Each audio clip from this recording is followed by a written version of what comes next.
All right, everyone, get ready, because today we are going deep into the heart of Belkzen, Ooh. into the world of, wait for it, Orcish politics. Okay. Yes, you heard that right. Orcish politics. We're using the Triumph of the Tusk Players guide as our source. Right. And while it's meant for tabletop role-playing, Mm-hmm. it actually gives us some really fascinating insight into how Orcish society functions. It truly is a treasure trove of lore. Right. We often picture orcs as these one-dimensional bloodthirsty brutes, but this guide challenges that stereotype. Yeah. What's fascinating here is that it reveals a society with a complex history, internal struggles, and even attempts at diplomacy. Diplomacy from orcs. This I've got to hear more about. Well, it all starts with understanding their history. The guide emphasizes that orcs have faced a long history of oppression and manipulation, which has profoundly shaped their worldview. For instance, they were driven from their underground homeland by dwarves during the quest for Sky, forced to adapt to a harsh surface world. So they were basically refugees thrust into a world that wasn't exactly welcoming. Exactly. I can see how that might lead to some trust issues. Exactly. And if that wasn't enough, they were later used as cannon fodder by Tarbuffin, the Whispering Tyrant. Right. This constant struggle for survival, this feeling of being subjugated, has ingrained a subjugate or be subjugated mentality into their very culture. So does that mean genuine cooperation is even possible for them? Is it all just a facade, a way to gain an advantage? That's the million-dollar question, isn't it?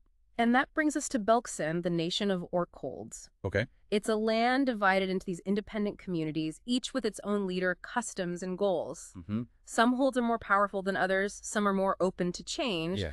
but they're all vying for survival in a world that's often hostile towards them. The guide mentioned some pretty colorful examples, like the bloodied gauntlet, hold now in turmoil after their god died. Right. Then there's the burning sun hold, where a mortal orc actually ascended to godhood. These aren't just names on a map. These are communities grappling with massive upheaval, a hold losing its god, its spiritual anchor. That's bound to create chaos and uncertainty. Right. And a hold with a newly ascended god well that raises the question of what direction they'll take. Will they cling to tradition or embrace something entirely new? And that brings us to Torrent Moot, this massive gathering organized by Overlord Ardax of the Empty Handhold. Yes. It's like a grand experiment in Orcish diplomacy, right? It's an unprecedented event. Imagine all these different orc holds coming together, each with their own baggage, their own agendas, What? and their own deep-seated mistrust. It's a powder keg waiting to explode. But there's a catch, right? Yeah. This gathering is happening during the Flood Truce, a time of forced peace due to seasonal flooding. That's right. Okay. So we're left wondering, is this newfound cooperation genuine or simply a product of circumstance? Will it last once the waters recede and the threat of war returns? So what you're saying is Torrent Moot is more than just a meeting. It's a pivotal moment, a test of whether orcs can break free from their history of violence and forge a new path. Precisely. And the outcome is far from certain. There are forces at play that could easily derail Ardax's vision of a unified Belkzen. Like what kind of obstacles are we talking about here? Well, for starters, let's talk about the other ancestries attending Torrent Moot. It's not just an orc fest. Okay. You've got dwarves who have centuries of bad blood with the orcs. Right. Can they overcome that history and find common ground? That's a tough one. I mean, we're talking about deep-seated resentment on both sides. Then you've got goblins seeking a homeland but facing potential intolerance. Yeah. Will the orcs see them as allies or as rivals for resources? Oh. And let's not forget the Soki, the rat folk, always eager to sniff out a business opportunity. Right. Will they thrive in this volatile environment or become targets for Orcish raiding parties? Wow, it's like a giant game of chess with all these different players vying for position. Yeah.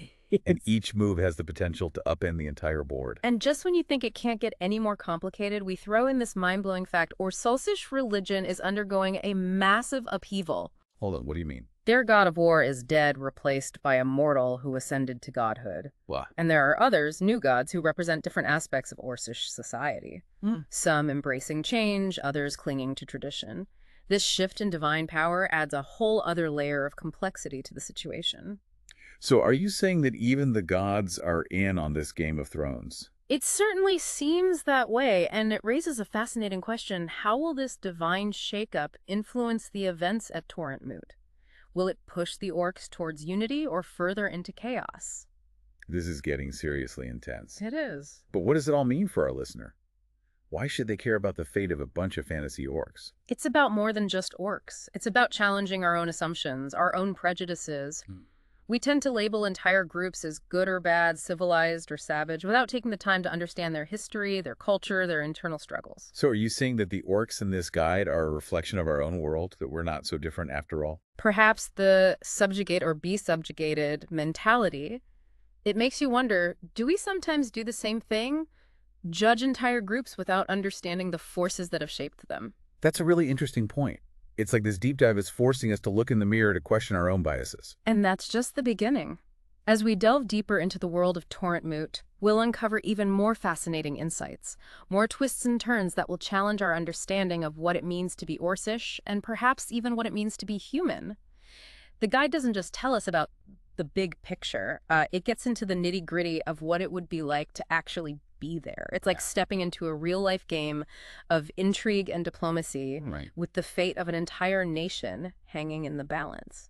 I'm imagining myself walking through the muddy streets of Torrent Moot, surrounded by gruff orcs, wary dwarves, and shifty-looking goblins. Yeah. What kind of character would I even be in this scenario? That's where the fun begins. The guide offers so many options for player characters, each with a unique perspective on this conflict. You could be a Badland Scout, someone who knows the harsh terrain of Belkzen like the back of their hand, navigating the dangers and secrets hidden within. Ooh, a rugged adventurer type.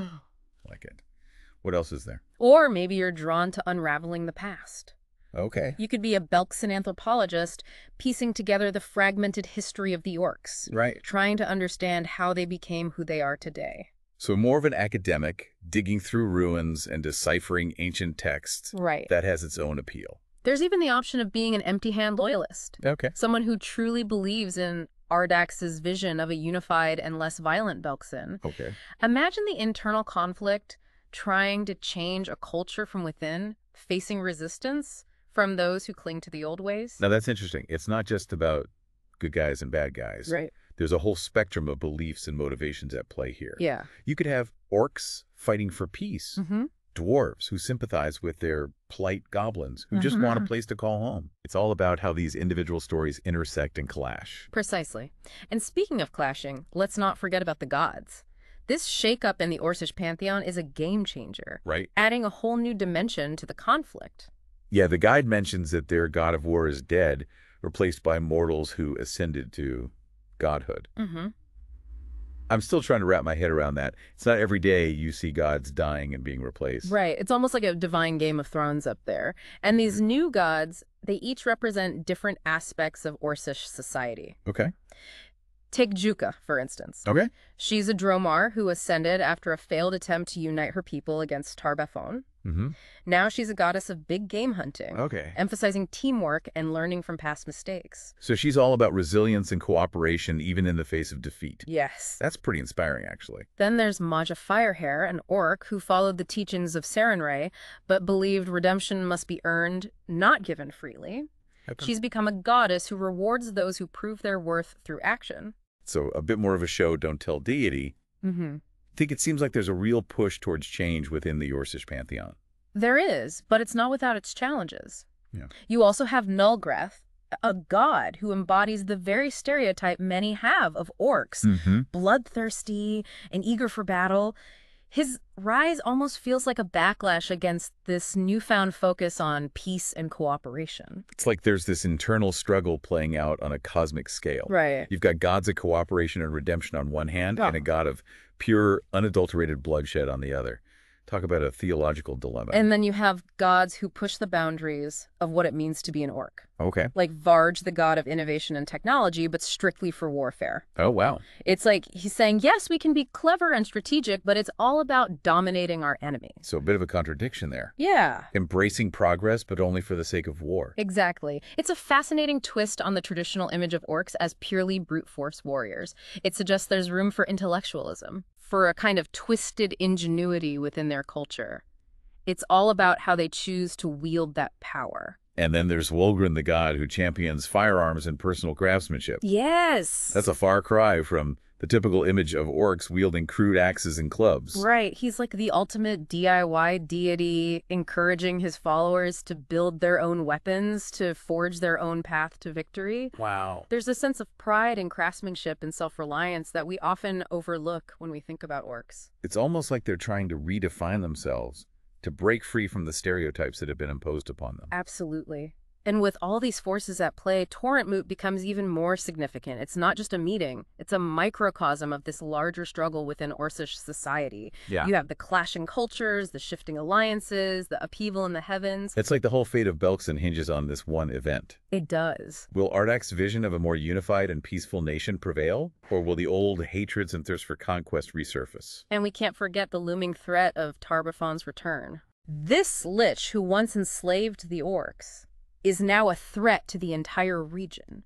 So even if the orcs do manage to find some semblance of unity amongst themselves, Right. they're still facing an existential threat from the outside. Talk about pressure. It really raises the stakes. Yeah. Will Belkzen rise to the challenge and become a force for good in the world, or will they fall back into old patterns of violence and subjugation? This is all incredibly fascinating. But I'm curious, what kind of guidance does the Triumph of the Tusk guide actually offer players who are stepping into this complex and volatile world?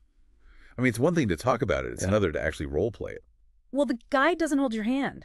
It lays out the geopolitical landscape, the factions, the key players, but it's up to you to decide how your character navigates this treacherous world. So no easy answers then. Not at all. Right. The guide provides a wealth of detail about the different factions and organizations that are vying for power and influence in Belkzen. Yeah. We've already touched on some of them, like the Pathfinder Society and the Aspis Consortium, but there are many others. You've got the Esoteric Order of the Palatine Eye, these scholars obsessed with the occult, eager to unlock Belkzen's ancient secrets. Sounds like my kind of people. Always up for a good mystery. Then you have the Callistocrats of Druma, always looking to expand their trade networks and find new markets to exploit.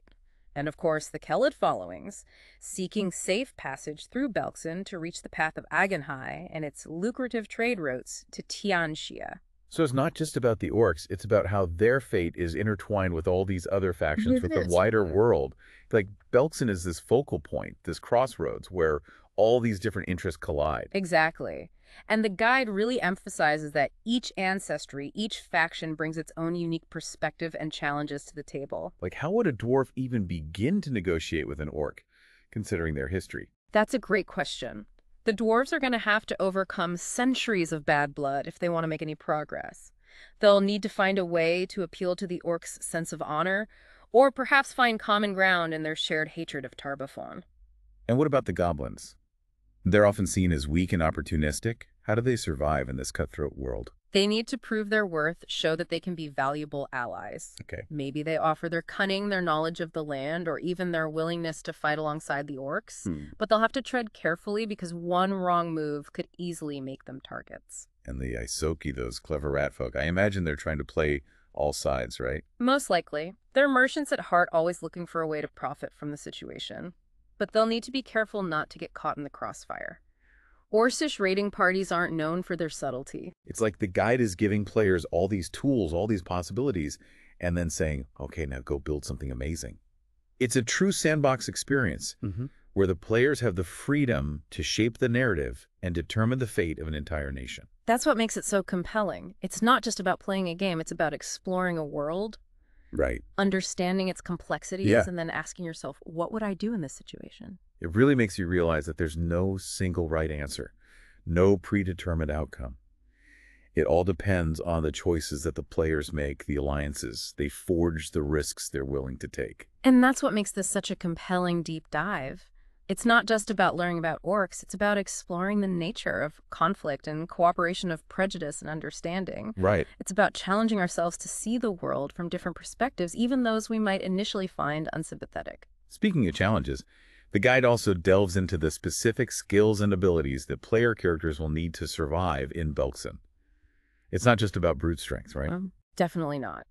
The guide suggests a strong focus on social skills like diplomacy, intimidation, and deception. Okay. After all, you're going to be dealing with a lot of shady characters and tense negotiations. Yeah. Imagine trying to broker a peace treaty between a hot-headed orc warlord and a stubborn dwarf clan leader. You'll need all the charm and cunning you can muster. And I bet exploration skills are crucial too, considering the harsh environment. Absolutely. You'll be trekking through Belkson's Badlands, facing dangerous wildlife and navigating treacherous terrain. So skills like athletics, nature, and survival will be essential. Think of it as Bear Grylls meets Game of Thrones. Then let's not forget about understanding Orcish culture itself.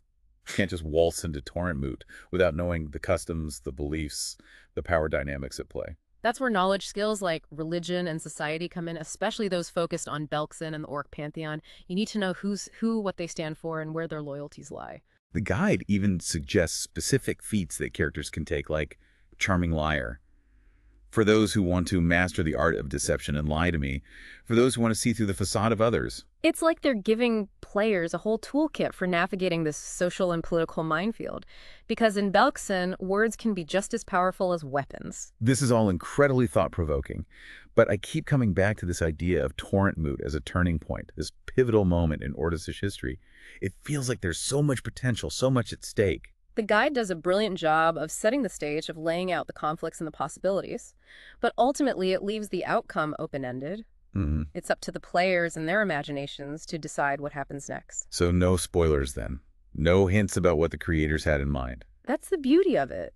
They've given us a set of rules and a spark of inspiration. Right. It's up to us to fan that spark into a raging fire, to create our own stories, our own legends. That's a powerful image.